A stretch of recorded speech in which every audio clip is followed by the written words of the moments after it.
your self-worth determines your net worth. I do constantly talk about that. I found that people usually define their self-worth based on the net worth, whether it's the other way around. You put the cart before the horse there. You have to, whatever you feel about yourself is what determines how much net worth you have.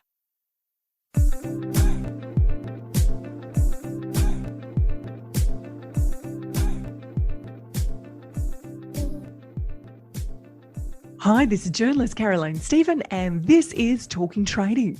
Our guest today is Gul Khan, and Gul is an effervescent money mind expert who helps entrepreneurs break free of limiting subconscious beliefs about money. Gul is a burst of energy, and today she looks at how to make money from the inside out. She looks at how money blocks get created and how to clear these emotional money blocks. If you picture an iceberg, 90% of an iceberg is hidden beneath the surface of the water. Well, neuroscientists at esteemed institutions like Stanford and Harvard have proved that our human brain operates in much the same way. The visible 10% of our mind is the conscious, and the hidden 90% is our subconscious mind.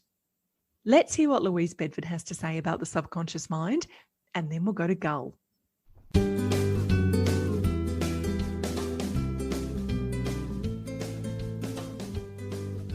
As a trader, it's so important to be curious. The best traders have the ability to Google, to go deep, to question, and to seek the answers to their own questions. If you don't know the meaning of a trading term, Google it. If you don't know what your broker offers in terms of instruments, ask. If you don't understand how your charting package works, watch the tutorials. Do everything you can to learn about your craft. Learn about the history. Learn about the people who have succeeded before you. And most of all, learn about the things that are blocking you from success. Sometimes it can be as simple as setting aside an afternoon to really focus on your own trading lessons so that you can excel. This is Ali Brown, and I'm listening to Talking Trading. Gul Khan from the Money Mindset podcast. Hello and welcome to Talking Trading. Thank you, Caroline. I'm super excited to be here. Chris Tate described you as the very effervescent Gul Khan. Gul, we're talking about mindset and the energy of trading and how to change your money blocks, because we all have them. Gul, What are money blocks? Oh, that's a great question, Caroline. So let's start off with, let's define, I want to cover the first three core principles of energy, of who you are and everything else. And this comes from quantum physics, by the way, not some woo-woo rubbish, but actually quantum physics teaches this. And I want to make sure that we're all on the same page before I sort of go on and explain what money blocks are specifically. So the core three principles are this, which we discussed just off before we posted the interview. That everything is energy. We know this, okay? Quantum physics teaches us that everything's energy, including the voice, our voice, our sight, our hair, physical, non-physical, everything in between is all energy. If that's the case, then that leads us on to principle number 2, which is that everything is vibrating at a particular frequency, and this all includes money and everything else as well that you can think of. And then that leads us on to principle number 3, which we all have witnessed either in person or on TV or on a video or something, which is indicated by the law of resonance, where that whatever you're in harmony with on that particular frequency, you attract. So we've seen this in action when we see the lady singing in a high-pitched voice and the glass eventually breaks when she hits the notes, which is on the same vibration as the glass, and the glass shatters, right? So that shows the law of resonance in action, but then that indicates what we mean by you are in harmony with, and you attract to you whatever you're on the same frequency with. So those three principles are really important. Now, this brings us on to money blocks. What are money blocks? Money blocks, in essence, you can call them emotional blocks. I call them money blocks because they will block your money.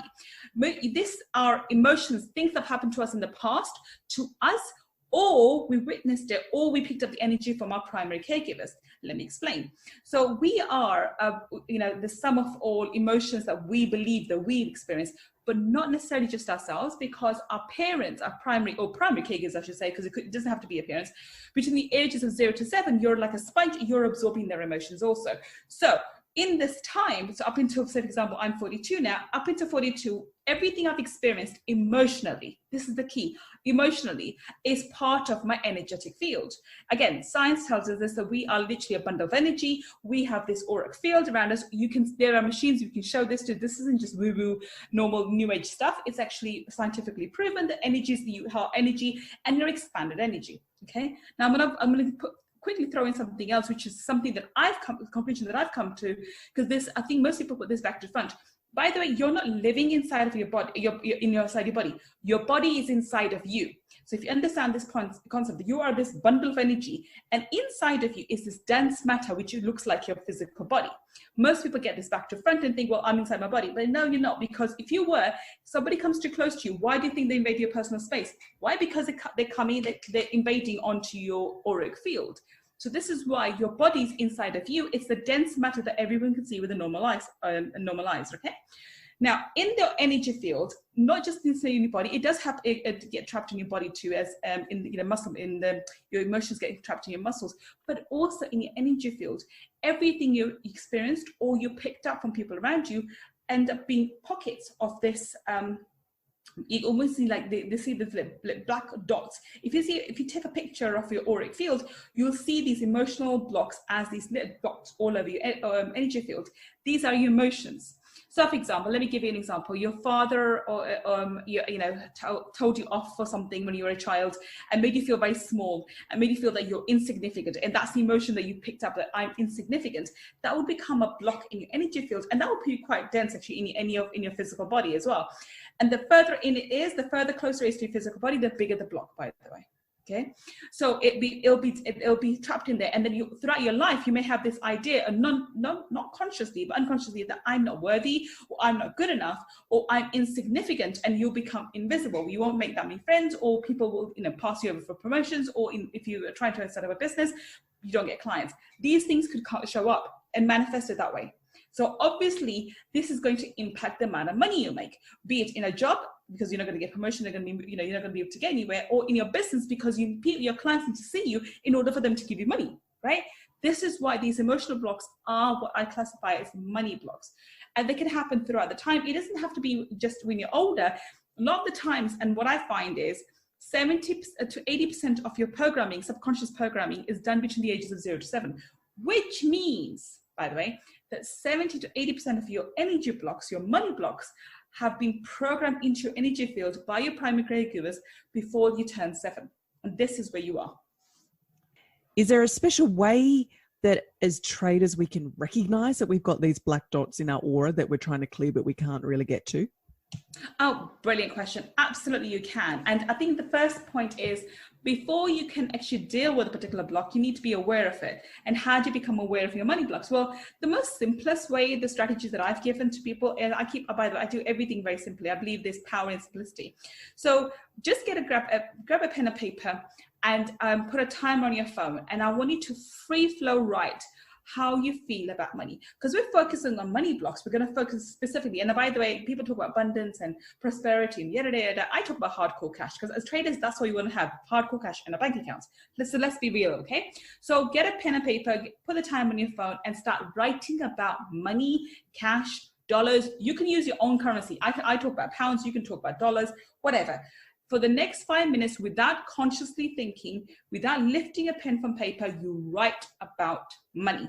Now, the first two minutes or so, if you've been a conscious thinker, if you've been one of those people who's listened to Think and Grow Rich and read Robert Kiyosaki's Rich Dad Poor Dad and all that stuff, all the wonderful, wonderful books out there, then you'll write, for the first 2-3 minutes, you write, money means freedom. Money is amazing. I love money. I want money. All the rubbish that you've been telling yourself that it's true, which is not true for you, but you think it's true, okay? Then, once those first 2-3 minutes are up and your conscious mind sort of knocks out, because if you run out of things to write consciously within the first 2-3 minutes, that's the whole point behind it. Your subconscious mind kicks in. Remember, you're not going to pick up your pen. You're going to carry on writing. That's when all the real stuff comes out. Will I ever make money? I've never made money. My parents don't have money. Who the hell am I to think I have money? Do I even deserve money? I'm not worthy of money. I can't have money. I'm not allowed to have the Ferrari. Who the hell am I, Ferrari? I'll be very arrogant if I have money. All those old, really deep, dark core feelings about me will start coming onto paper. And that's it. So when the timer goes off, you put the pen down, and then guess what? Very simply, you read. The top, you'll see the difference between what's written at the top and in the middle and towards the end. Towards the end is where you're really, really awful. Money never shows up. Money always gets me annoyed. I'm always frustrated. Money is always running out. There's always too much money at the end of the money. All of that really hardcore feelings about money comes up. And then you realize, and quite logically as well, as you just mentioned at the beginning of this interview, if money is energy like everything else, then you are giving really negative vibes to money throughout your day, every single day, subconsciously. And because consciously you only think about money maybe 3-4 times a day, but subconsciously you're thinking about it constantly and you're giving off this negative vibe. So why the hell would money show up? Make sense? It does. Everything's subconscious, isn't it? So yeah. if we go more into the subconscious, let's talk about self-sabotage. Oh, I love the concept of self-sabotage. So I really don't believe there's any such thing as self-sabotage. Self-sabotage for me is just your subconscious mind of self-preservation. So I always say self-sabotage equals to self-preservation. Why? Because your subconscious mind is programmed. Whether it knows it's right or wrong, it's programmed to work in this particular thing. You can think of it this way, as a plane. If you program a plane and to go on automatic pilot and to fly from London to New York, it may be that New York has this big war going on. It's awful for you. You should be going to New York, but the plane doesn't know. The plane is going to go there. It doesn't know right from wrong. It doesn't have any feelings or objective ideas. It follows its programming. It's going to go to New York. So in order for you to stop going to New York, you have to go in there, reprogram, so it goes to Japan instead. And that's the only way to do it. That's how your subconscious mind is.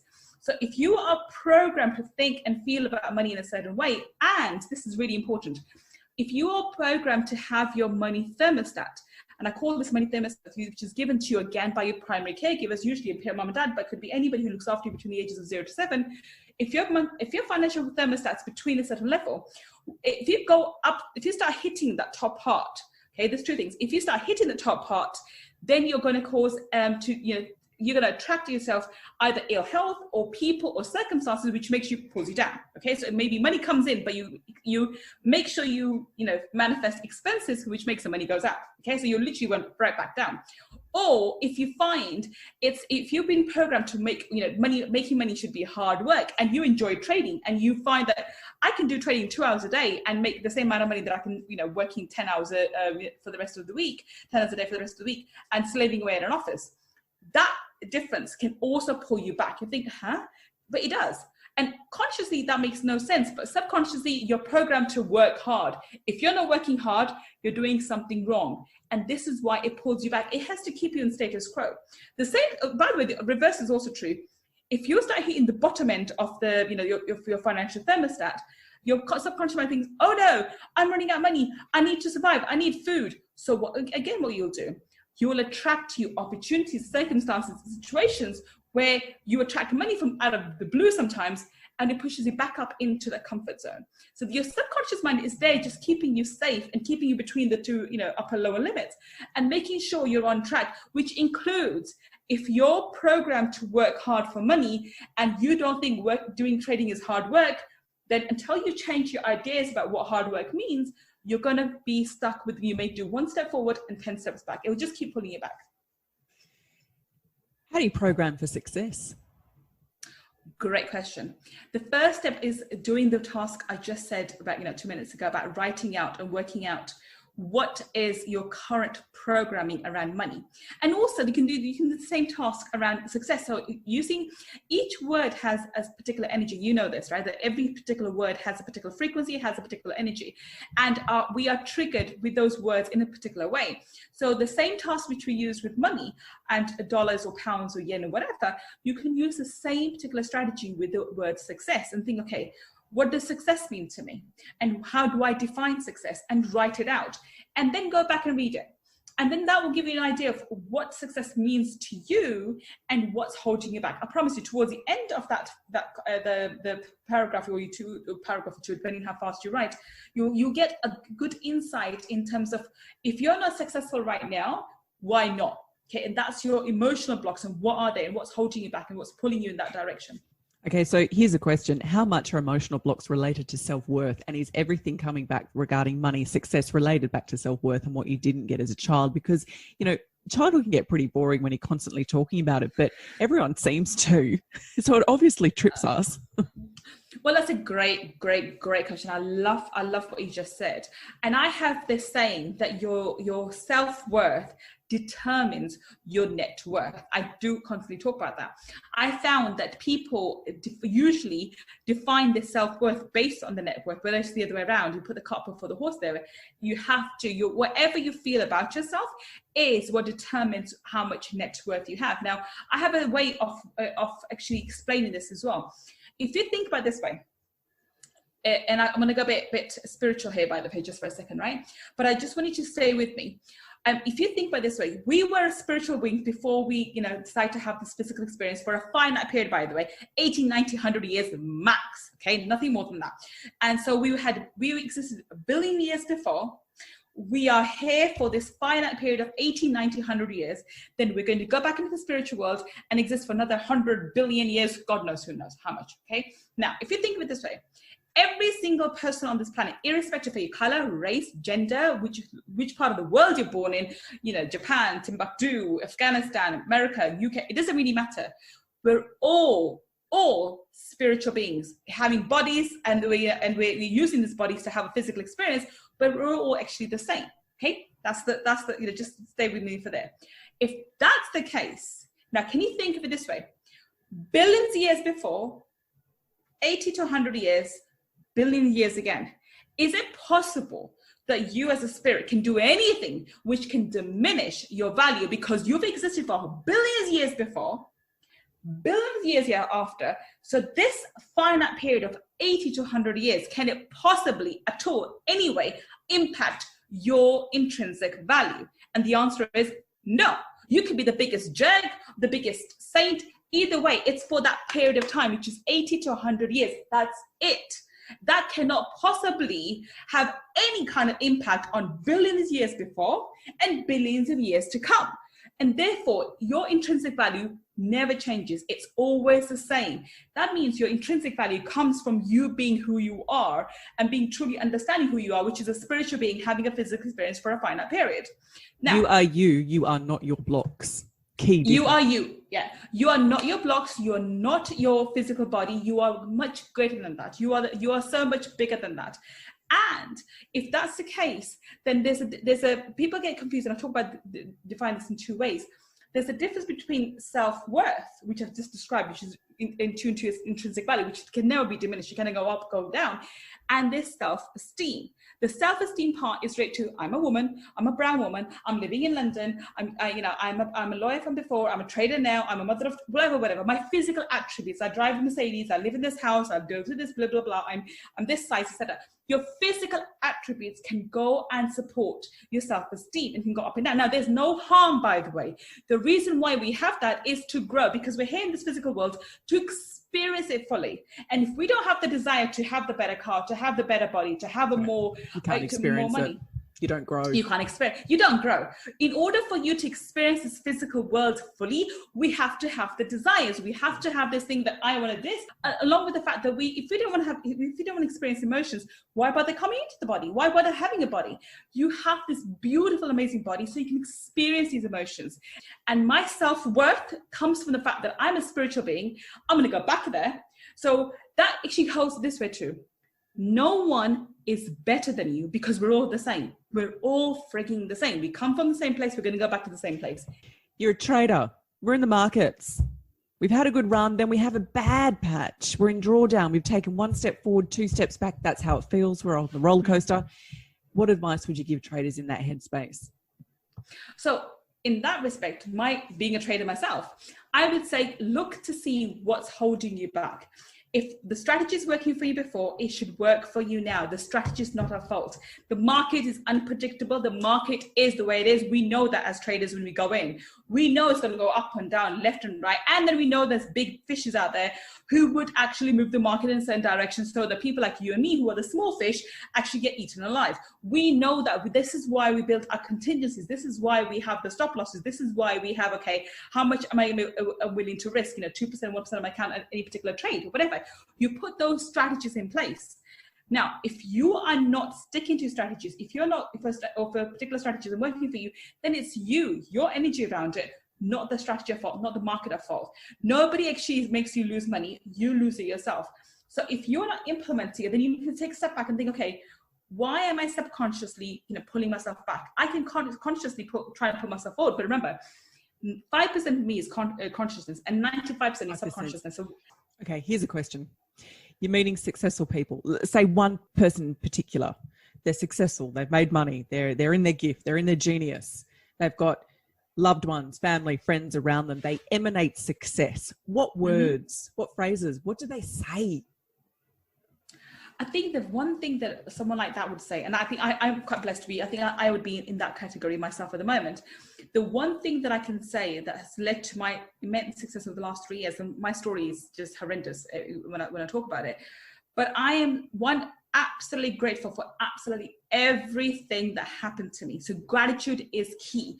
Secondly, is the constant state of gratitude. So when I get up, I'm grateful. When I take on, and by the way, you don't have to be grateful for the massive things that happen. You can be grateful for the little things that happen. I have a PT that comes in the morning, like 5 in the morning. So I'm so grateful that I have the finances available to call a PT at 5 in the morning, do the training. So by the time my day starts, I've already taken a shower and ready.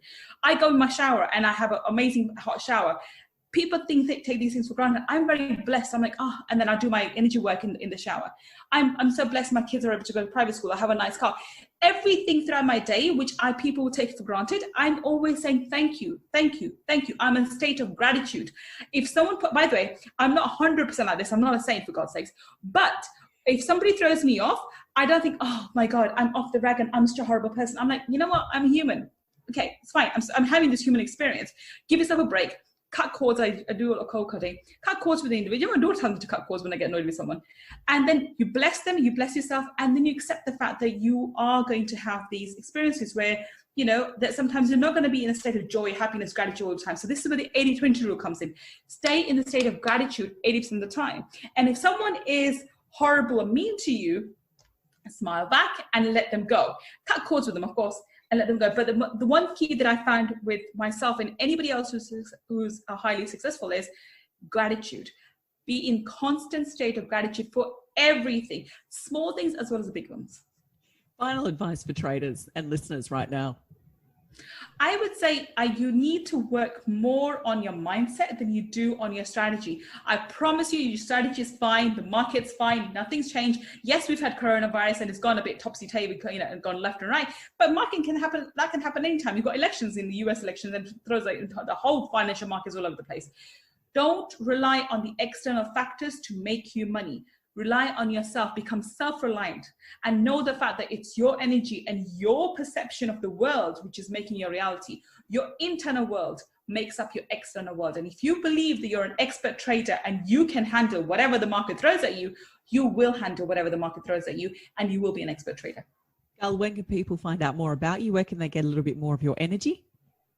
They can absolutely come and join me on my podcast, which is Money Mindset with Gul Khan. And I'm also available on Facebook, and I have a blog too, which is with my name, www.gulkhan.com. I do run workshops intermittently throughout about 4 to 5 times a year. And those are where I deep dive into all the concepts we've discussed today, and the website for that is www.millionaireMindsetMakeover.com/workshop. Gul Khan, thanks for your time over in London.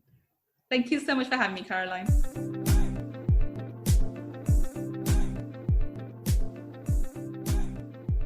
And that's all for today. Stay tuned next week to hear from Matthew Paddy for a little more on mindset. I'm Caroline Stephen. Have a good week trading. Take care. As always, if you like this show, please be sure to tell a friend. You can also subscribe on Apple Podcast and make sure you give us a big fat 5-star review. You'll also notice that Talking Trading doesn't use sponsors and barely advertises. This is because Chris Tate and Louise Bedford fund this show from tradinggame.com.au. If you'd like to get Louise's 5-part free e-course, register at tradinggame.com.au. So until next week, happy trading. The views represented on Talking Trading are general in nature and do not take into account your objectives, financial situation or needs. Before acting on any of the information, consider its appropriateness in regards to your own situation.